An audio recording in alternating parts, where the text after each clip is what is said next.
चंदन की उंगलियां लगा देता है। 7 स्थान ऐसे हैं जहां चंदन की मात्र उंगलियां लगा देने से ही शिव पितृलोक के पितरों को मुक्ति प्रदान करके वैकुंठ लोक का निवास देते हैं। 7 स्थान।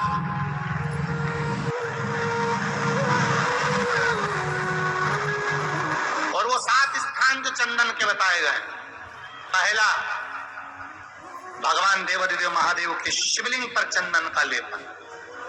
समझ लेना जरा बहुत अच्छे से। आपको लगता है स्वप्न में कोई मुर्दे दिख रहे हैं या कोई जल रहा है या कोई मर रहा है या कोई चला गया है, ऐसा भय लगता है। बच्चों को मानी भेजूंगी ऐसा हो जाएगा, पति को मानी भेजूंगी ऐसा हो जाएगा, कोई हमारे कोई गलत तो नहीं कर रहा है, आपको लगता है। 7 स्थान चंदन के बताएं महाराज। पहला शिवलिंग, दूसरा जहां गणेश जी का स्थान है, मालूम है ना सबको, जम के बोलो जरा, मालूम है ना सबको, जहां गणेश जी का स्थान है वहां अलग से गणेश जी बैठे, वहां नहीं। शिवलिंग में जलाधारी के ठीक सामने राइट में गणेश, लेफ्ट में कार्तिकेय, बीच में अशोक सुंदरी। तो पहला चंदन बाबा के शिवलिंग पर, दूसरा गणेश जी पर चंदन की उंगली, तीसरा सदानंद कार्तिकेय पर चंदन की उंगली, चौथा अशोक सुंदरी पर चंदन की उंगली, पांचवा जलाधारी पर चंदन की उंगली, छठा जो शिवलिंग का जल बह रहा है इसके ठीक विपरीत की ओर चंदन की उंगली, और 7वां चंदन नंदी के मस्तक के ऊपर जो 2 सींग लगे रहते हैं उस पर चंदन की उंगली। ये कब लगाई जाती है? या तो अमावस्या के दिन। आपको लगता है कि हमारे पूर्वजों का उद्धार नहीं हुआ, हमारे पूर्वजों का कल्याण नहीं हुआ, कहीं अधोगति में कोई चला गया है, उसका बस एक बार, रोज नहीं जरूरत है, प्रतिदिन जरूरत ही नहीं,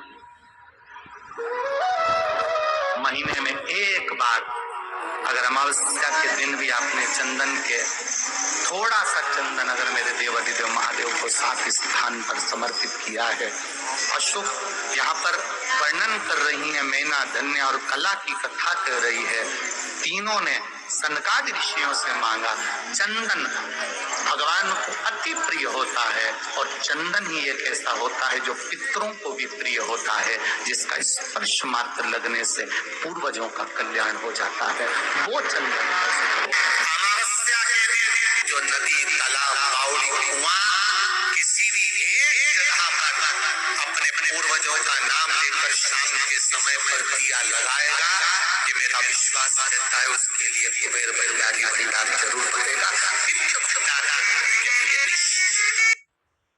अवश्य तुलसी की लकड़ी पानी में घुमाकर, लकड़ी नहीं हो तो माला तो होगी, जल में भ्रमण कराकर, जल में घुमाकर, तुलसी की लकड़ी को जल में डालकर स्नान जो करता है, मात्र घुमाना है, लकड़ी डालकर नहीं रखना है, घुमाकर अपने पूजन वाले स्थान पर रखना, या पानी में पहले से घुमा लो, उस पानी को ले जाकर डाल दो।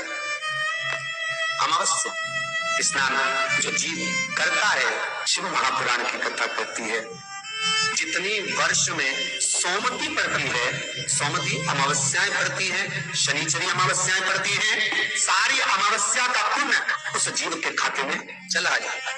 तो अच्छे से ध्यान रखिएगा, आप ब्राह्मण को भोजन कराएं ना कराएं, आपने धूप छोड़ी ना छोड़ी वो पता नहीं, गाय को रोटी दी ना दी, स्वान को भोजन दिया ना दिया, कौवे को भोजन दिया ना दिया, चलेगा।